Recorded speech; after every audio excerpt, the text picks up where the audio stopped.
we begin with the details of Jesus' burial and resurrection.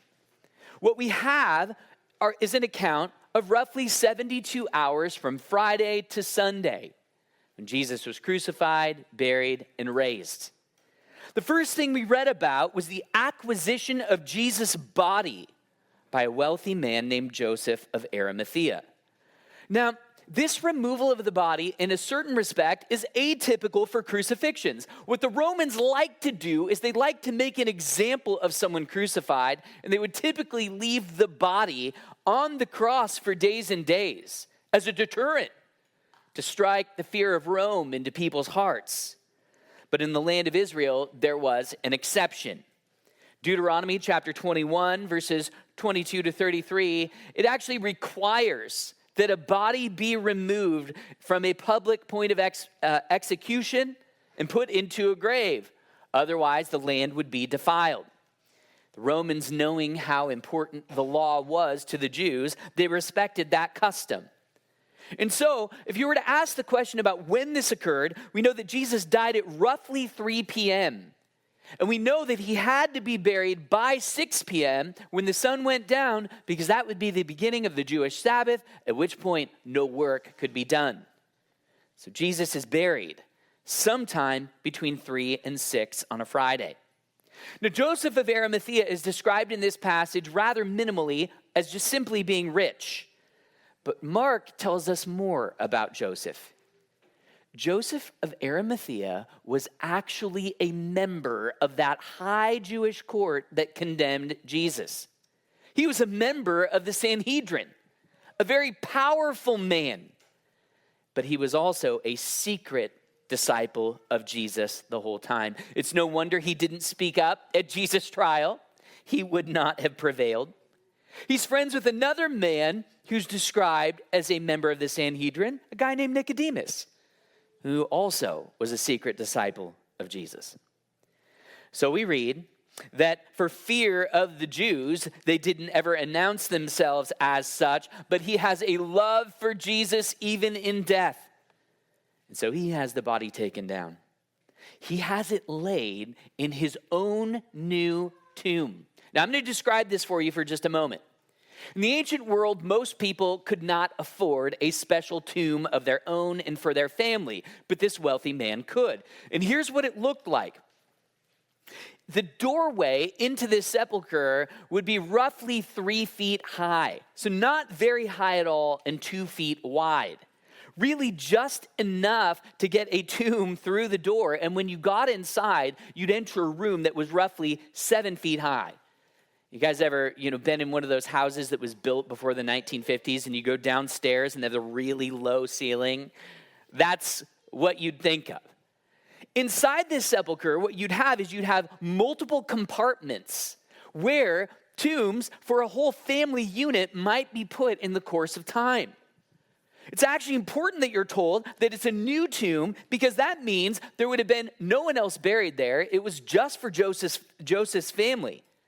There would have been no reason for anyone else to visit this tomb because there's no one else buried in it yet. It was a major sacrifice to give to Jesus. Also there were 2 women, Mary Magdalene and another Mary, the wife of Clopas. And they're there because they're going to embalm Jesus' body in a certain respect, put the spices on it that would customarily be placed on a body that one meant to preserve. The next day, we read about the Pharisees and the religious leaders of Israel concerned. They know about Jesus' prophecy that in 3 days he will rise from the dead. So they go to the powers that be, Pilate, and say, station a Roman guard there so that the body doesn't get stolen away by his disciples. Well, they have command of their own Roman troops, that line between church and state, not strong in that ancient world. And Pilate says, fine, command your Roman guards to stand watch.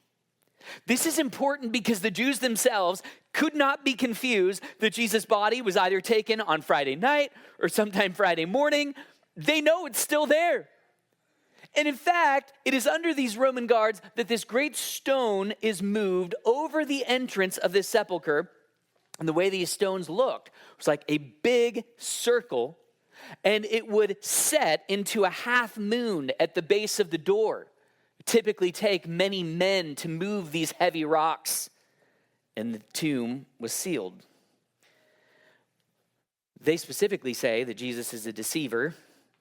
He said he would rise again in 3 days, and they have some reason to believe that they might be upset in their expectation that this man stay in this tomb. Now, on Resurrection Sunday, it says, after the Sabbath, as it began to dawn toward the first day of the week, 2 female disciples named Mary, the 2 ladies we spoke about earlier, came to look at the grave. But there is this dramatic intervention, a severe earthquake, the appearance of an angel. He looks like lightning. The text tells us that the guards became like corpses, as you imagine you might if you saw such a thing. In fact, the stone has already been removed from the tomb. It's been dramatically removed, and these 2 female disciples race to tell the 12. And on the course of their return home, there's this absurdly casual meeting by Jesus himself, and behold, Jesus met them and greeted them. Hello, greetings. It's a man hardly impressed or surprised by what has happened. He doesn't come with fanfare. He comes as the man they always knew. And it's at this point, I want to confront you with a basic theme in this sermon, which is the price of unbelief. To make it totally clear, you have to pay to not believe in Jesus. Don't ever make any mistake that it's some position of neutrality that you're in. You're paying for your unbelief in him. This is just the nature of belief itself. And we see one incredible payment in this passage. We read that while they were on their way, some of the guard came into the city and reported to the chief priests all that happened. And when they had assembled with the elders and consulted together, they gave a large sum of money to the soldiers and said, you are to say, his disciples came by night and stole him away while we were asleep. And if this should come to the governor's ears, we will win him over and keep you out of trouble. And they took the money and did as they had been instructed. And this story was widely spread among the Jews and is to this day. Frankly, that is a true statement, even to this day. I want you to consider this Jewish leadership. Put yourself in their shoes for a moment. You are no fan of Jesus, and you get a report from grown men and soldiers at that they fled from their post at a tomb where they had been stationed. I want you to consider, they tell you that an earthquake has occurred, an angel has appeared that struck them as if dead. And you know these men are not Jesus sympathizers, they're skeptics just like you. Not only that, it's not just one guy who you could assume may be hallucinated. It's multiple people. Not only that, but you objectively have no other explanation for what happened to Jesus' body or where it is. You know that he died. You witnessed his trial, crucifixion, and death. And you know about Jesus' third-day prophecy that he would rise again. How many of you are just absolutely positive if you were those Jewish authorities, the testimony of these guards would be enough to convince you of the resurrection? How many of you are just sure if I was there, I would be locked and loaded, ready to believe? And yet the text tells you something astoundingly different. How many of you are positive that if your unbelieving friends and family heard the witnesses of these guards, they'd believe? The text tells us something different. It tells us that they are ready to pay for with their own money a false story. They're ready to buy not only a false story, but an absurd one. Lest you think that we're talking about someone different than you or the people you know, I need to impress this upon you. This is the real nature of unbelief. Consider the insane story they buy. They purchase the story that goes like this. First, they know they can't say Jesus didn't die. They already paid for a public execution because they wanted to undercut this man's claims to being the Messiah, and they wanted everyone to know he died. So that Roman authorities, official leadership of two nations are all there. They can't tell the story he didn't die.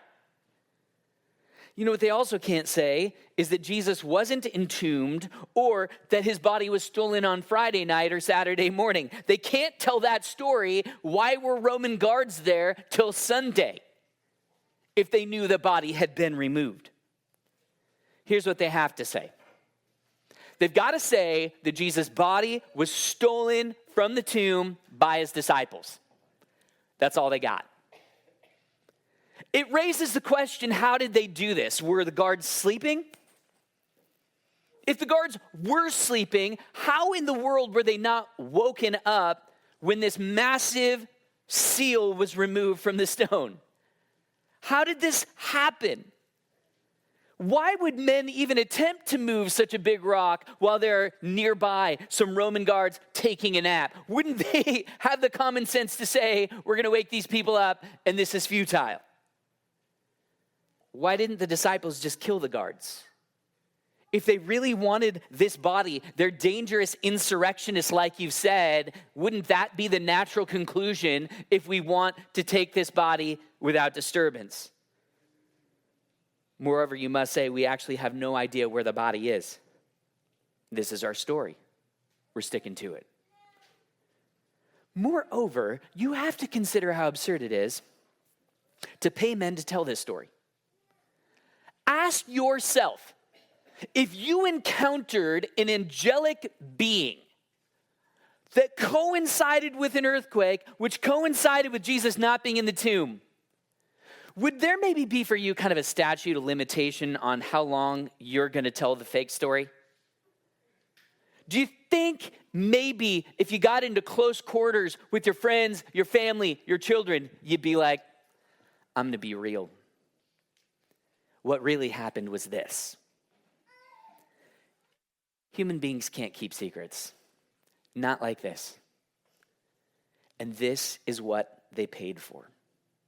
In fact, these men likely didn't keep their mouths shut. Probably one of the ways that we have this account right now is because they didn't keep their mouths shut. But I'm going to tell you why buying this story might have seemed like a good idea to the Pharisees. First of all, they'd had prior successes. They had bought Judas Iscariot to betray Jesus, which led to his death, and they'd seen their money at work. It had accomplished some incredible things. They likely bought many of those who called for Jesus' death. And think about this rationale you might have in your mind. You might say, I don't care who this guy claims to be. If he was really the Son of God, he would have seen our plot coming. And the fact he didn't kind of proves to me that he might be a magician at best. He might be a very charismatic man, but we got him once. Just the same, Judas had the same gamble. For years, we're told that Judas, who betrayed Jesus, had been stealing from the money bag. Judas was engaging in an experiment. He was saying, if I keep stealing from this man and he claims to be some sort of Messiah or Savior and he never figures out, come on, he's obviously not omniscient. He's obviously not this spectacular personage everyone thinks he is. Our experiments for when we pay for unbelief are often our number one reason to continue and persist in unbelief. And ask yourselves if you can't understand the rationale with the resurrection itself. They say, I'm going to pay to suppress this story, and think about it. If they are able to suppress the story of the resurrection with dollars or denarii, doesn't it kind of prove that Jesus didn't raise from the dead, or at least He didn't raise from the dead in the way he said he would as a triumphant Messiah, because the whole story has fallen on dead ears and been suppressed. Think about it. If a tree falls in the woods, you know this one, and no one hears it, did it really make a sound? If Jesus rose from the dead and you can pay for no one to believe it, did it really happen? Can you say it really happened? And can you say it happened the way he said he would? Be raised again as a triumphant Messiah. You know, if you think about it, in the minds of unbelief, this could be a win-win scenario. Prove us wrong, Jesus. Show up. Prove yourself to us. We were telling you to do that the whole time you were alive. Show us a miracle, bona fide, at command, at our demand. And guess what? You do that, you show up and prove yourself to us like we're God. And you will be the military leader we always wanted, and we'll drop Barabbas like a bad habit. You'll be our guy and our hero. And so what they do is they buy witnesses. It's incredible because, you know, if you buy these men and pay them to lie about something so consequential, it actually also helps you disbelieve their report. If these guys can be bought by our money to say something opposite to what they said, they're liars. They're liars in the first place. This is the way unbelief works, friends. And I need you to know that Jesus, in the entire gospel story, has been trying to tell us we are all like this. Jesus went into Holy Week, and one of the most offensive parables he ever told is called the parable of the landowner. It says that Israel, and to a lesser extent, all of humanity, but all of humanity, we're all like people living in someone else's land. You look at yourselves, you're endowed with all these incredible capacities, and it's amazing, but we are able to live days of our lives never thinking twice about where it all came from. We have all these incredible capacities, a world at our fingertips to go about manipulating, living in, making a living, profiting. And we have this incredible capacity to say, and I don't care where I came from. My story is that it begins when I was born and my consciousness came into being, and I'm going to keep living in light of that consciousness alone, and that's how I'm going to carry about in the world. Everything we have is like a currency that we have not asked where it comes from. In any other scenario, if you had a ton of money and started spending it without asking where it came from, you'd go, you're a thief.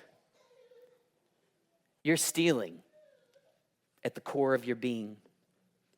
One of the ways that we carry on in our self-assurance that our story is reasonable as we go, look, I'm living my whole life getting along just fine without even thinking about where I came from, much less worshiping the God who made me, and look, it's working for me. But what we don't say is that when we engage in that activity, we are paying for a false story.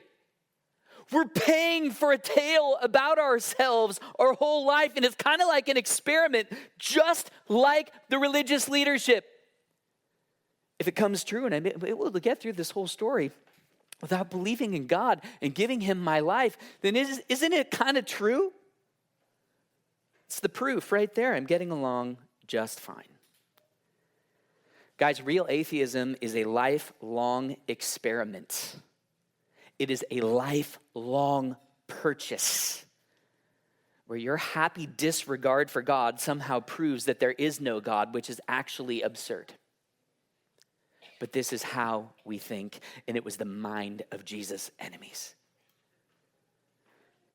Humanity is spending everything they have to purchase an absurd story that literally has no point, and it's the worst story. When we carry about an unbelief, we are admitting to ourselves that there is no objective point for any of this. This is the story you're buying. I didn't come from any conscious being who made me for some special end, and I'm not actually going anywhere. And the best I can do is pursue some of my own pleasures along the way. That is the story the world is selling, and that we are all too happy to be purchasing. make no mistake. Jesus actually told us about the Pharisee strategy when it comes to the resurrection story long before it happened. It's actually called the parable of the seeds. You know it so well. The gospel is described as a seed that Jesus goes about sowing, and the enemy's strategy is to just do his best to suppress that story so he can sell a false one. The gospel is like a seed that sometimes gets snatched up before people can even ingest it.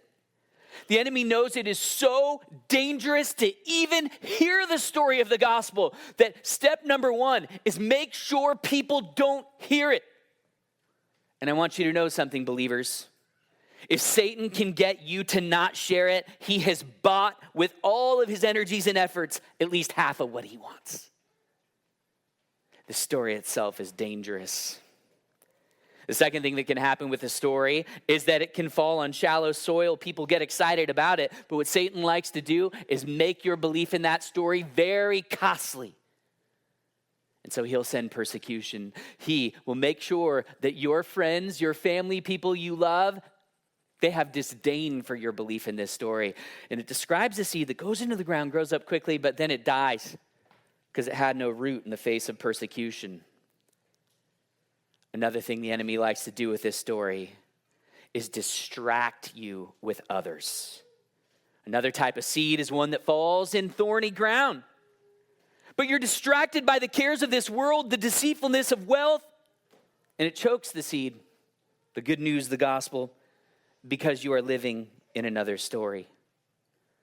Friends, people often come to me as a minister.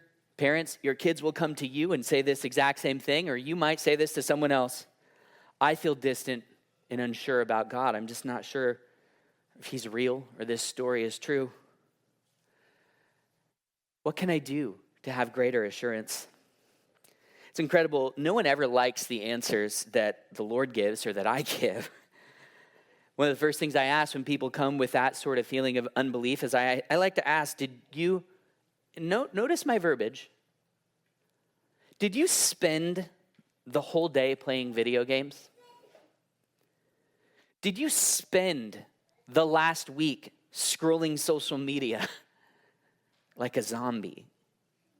Did you spend your time feeling sorry for yourself that you don't have a girlfriend? Did you spend all of your hours worrying about a new job? Because here's what I'm going to tell you.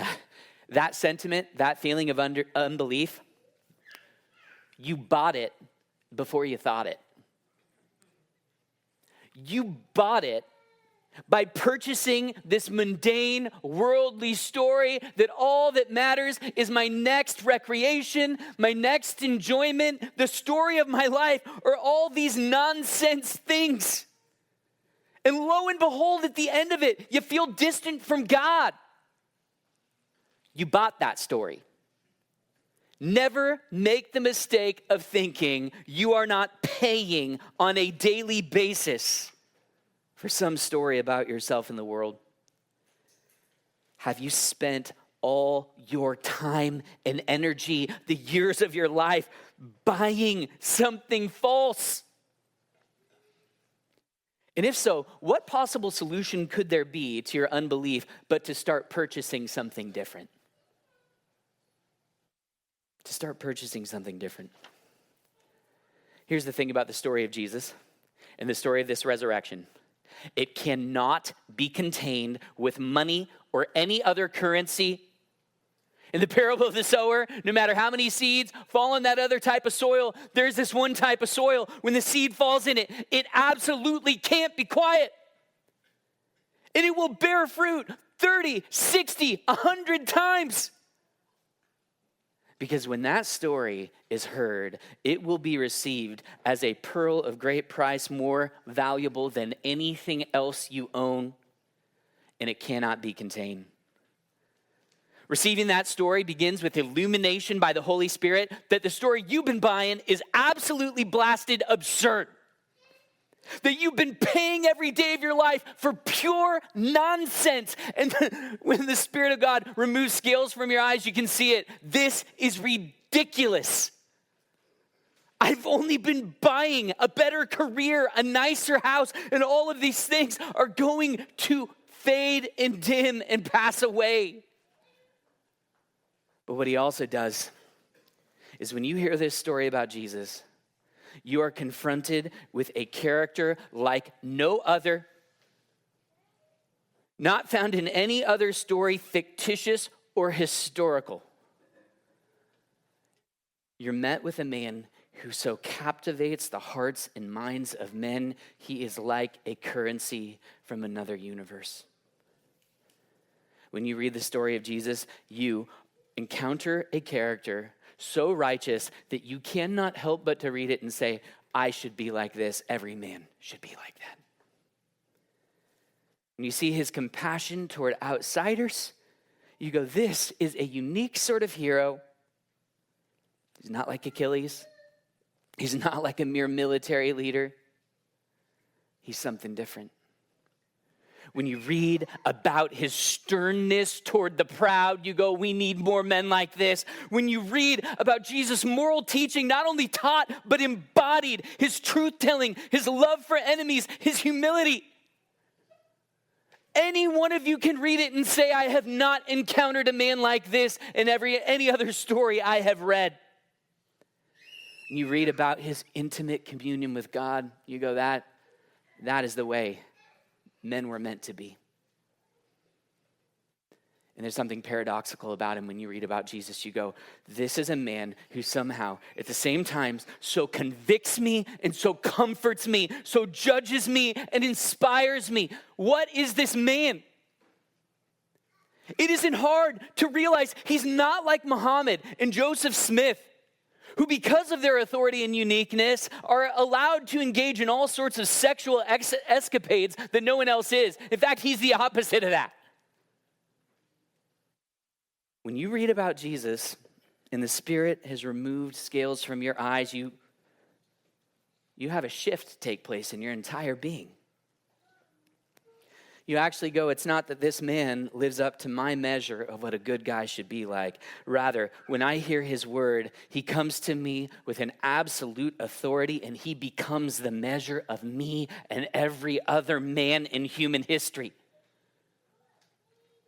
He speaks with a resident authority, the very voice of God himself. Jesus' shameless opposition to the experts and authorities is intoxicating. Because you know what? You realize that authorities are actually just more accomplished versions of you and me. And we, friends, are liars. We can be bought. We cleave to what is ours. And Jesus' opposition to them as if an opposition from another world. We go, this is the way it should be. He supersedes them all. In that light, when we read about Jesus' miracles, the perfection of his person, his resident authority, being married to a different type of power, and the fact that there are 4 witnesses who testify it to this man, unlike any other historical personage. And when you read about his enemies terrified by him, when he has no army, no might, you go, what could strike that fear into them if not a supernatural power? Proof positive that what made him scare people was not his military might, is that they were able to put him on a cross so easily without anyone to intervene. When you read about Jesus' resurrection, you read about a totally different type of victory than you will ever encounter in other literature. He's not like a Greek hero who solves the problem of warring swords with more swords and just perpetuates war. He is a solution to a different type of problem altogether. He conquers death itself in his resurrection. He's not like mystic heroes like the Buddha who tell you that this world is an illusion and in fact salvation is meditating your way out of it. He actually solves the biggest problem in human history, death itself, with the power of an indestructible life. His story actually affirms this reality that our bodies, this world, our friendships face to face with other people, our families, they're real, they're meaningful. And they don't end when you go into the grave. when you read that this story has inherent to it a great exchange where your sin and guilt are placed on the one perfect man and his righteousness is placed on you, and he satisfies God's wrath, his justice, with first of all a life lived in perfect obedience and then bearing the just penalty for sin. And you know that there are these 12 intimate witnesses, the disciples, 70 disciples, 120 at Pentecost, 500 who witness his death. The burden shifts in this whole story to the unbeliever. You need to tell me why I shouldn't believe this account. Why I shouldn't believe this account. Because let's be honest, Mr. Skeptic, you want me to buy your pitiful story. You want me to buy your nonsense. You call this absurd? You want me to buy a story that says there is no God, or if there is, he's failed to reveal himself. You want me to believe a story that there's no being in reality who knows everything, which honestly, for finite, tiny little people like us, means we can't know anything. Why should I pay for that story? On your story, Mr. Skeptic, all we have are science experiments, hypotheses, and provisional conclusions, because in a world of pure science, you know, we all know, nothing can be definitively proven at all. In fact, the only thing that can be done with science is beliefs can be proven false. You want me to spend my life on a story that can't be proven true, that can only be proven false? Are you insane? You're selling something crazy. You want me to spend my life on a story that by your own admission, you can give me no positive reason for why I should believe it.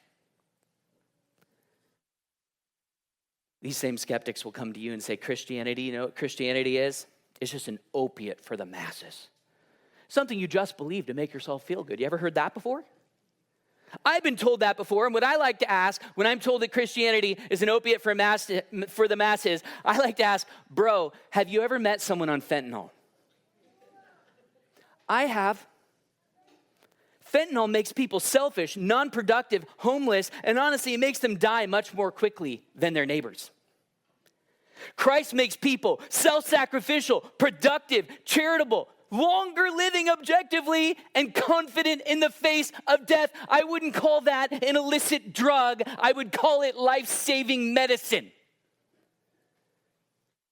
And my dear friend, so concerned about opiates for the masses, by your own account, why don't you recognize your rejection of Christ as a sedative? A distraction from the one true man's promise that if you should reject him, eternal torment awaits.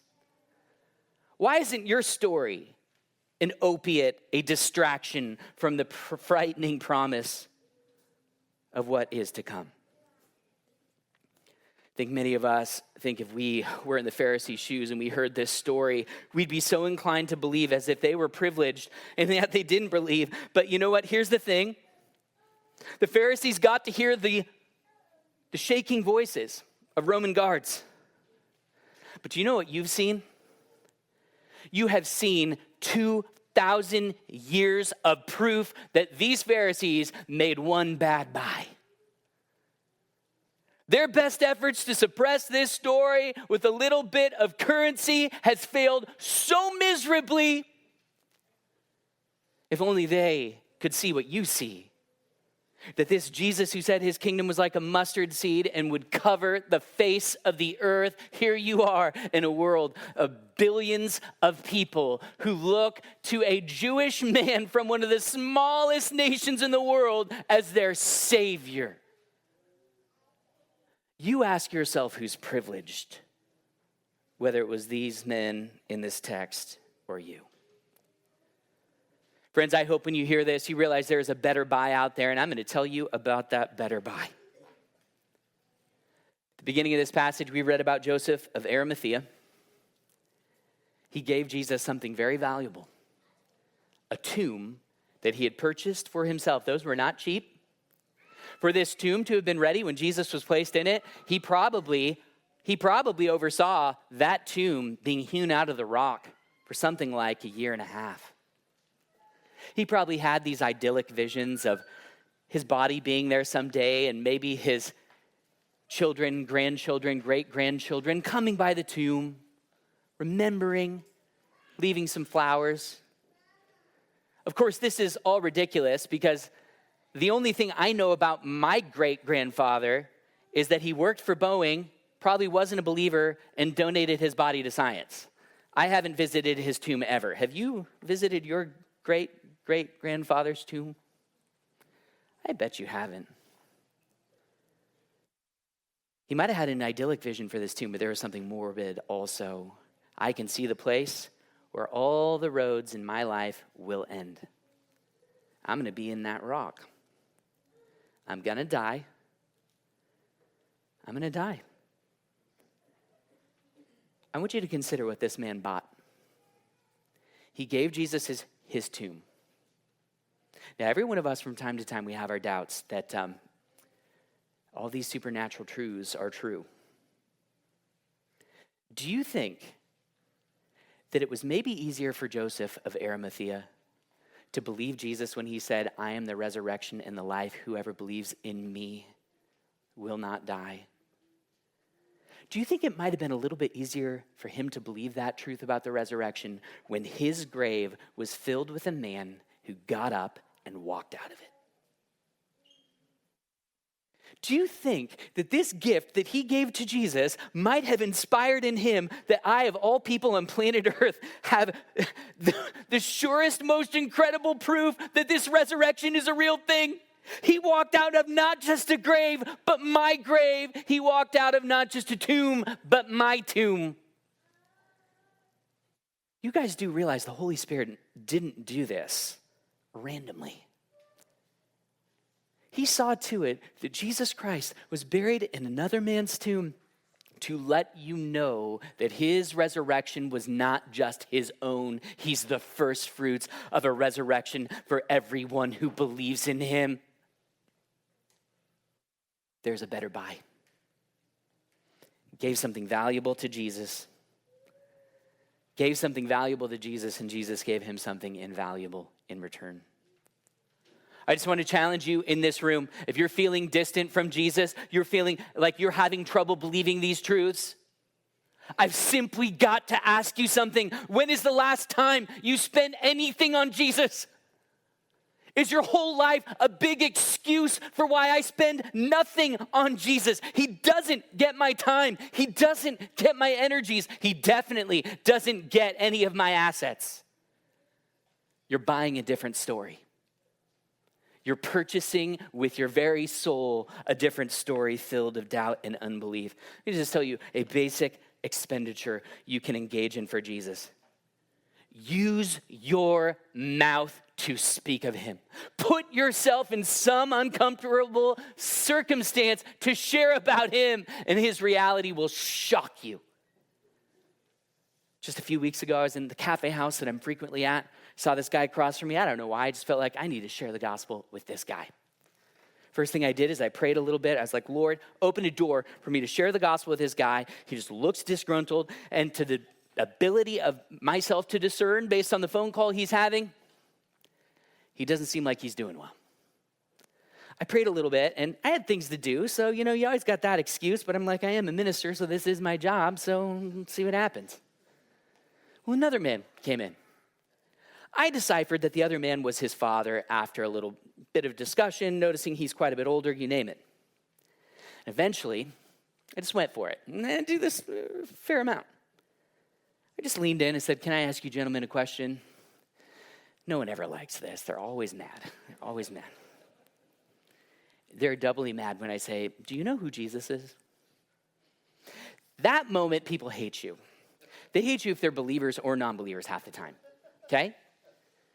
And so, when I asked this question, the older man, not the younger man I was thinking about, he speaks up. And he goes, well, I hear about him every Sunday at St. Jude's, whatever. I'm like, all right, you got a Catholic on our hands. So I said to him, well, could you tell me this? If you were to pass away, stand before God in judgment, and explain why you should be in heaven, what would you say? You know what he said?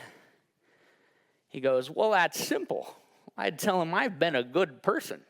I'm like, Roman Catholics. I said to him, but do you realize that Jesus and all the disciples taught that there is no one who is good? We have all sinned and fallen short of the glory of God. He was frustrated and answered, well, you asked me a question and I gave you an answer. That's what he said. And so I said, what I would have liked to have heard.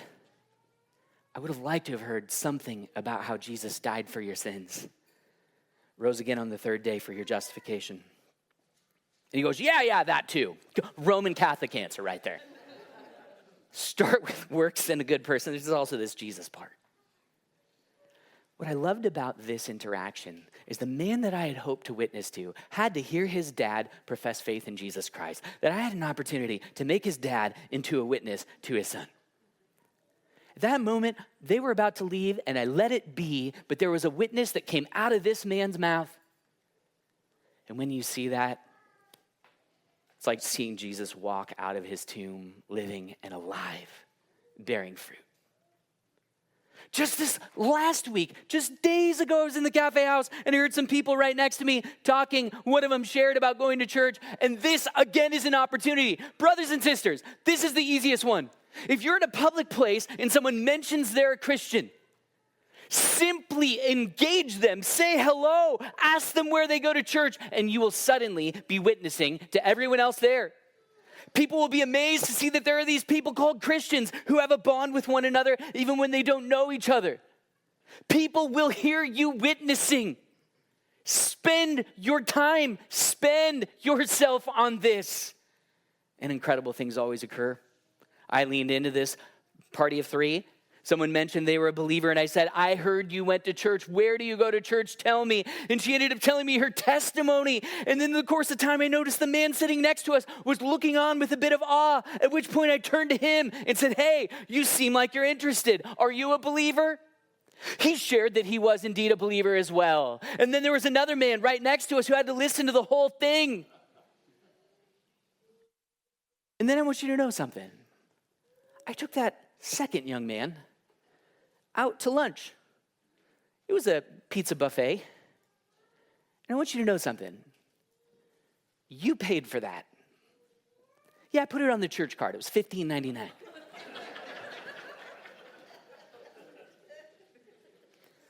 One of the things you employ me to do is to go and share the gospel. Our book of church order is clear, like the scriptures are clear. It is my job to be an evangelist, and I want you to know you pay for that. And I want you to love paying for that. Spend yourself on Jesus Christ, Christians. Catechize your kids, and I'm going to tell you something. They will ask you questions and they will say things that feel like Jesus Christ walking out of the tomb when they say them, because you see living faith there. Spend yourselves on the kingdom. Give Jesus your life. Give Jesus your comforts. Give Jesus your grave. Give them consciously and intentionally. My son Augie came up to me last week and he said, Dad, I'll be honest with you, when people ask for prayer, it's actually, lots of times I find it really tough to do that. He said, Augie, if you have any policy except to right then and there pray, you will frequently not actually pray for them, but that is how you spend yourself on the kingdom. Make it your practice. When someone asks you to pray, to do it then, to know that you're lying to yourself if you say you're going to do it 30 minutes later. You will have forgotten. Spend yourself on Christ, and he will shine like lightning. Bow your heads with me.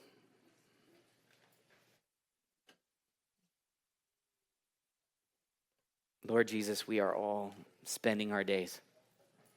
Some of us have more, some of us have fewer. And yet, Lord, we are often spending them on a very bad buy. Frankly, much worse than we think they are. A buy as bad as the Pharisees bought. Living Jesus, I pray that we would deal in a different sort of currency.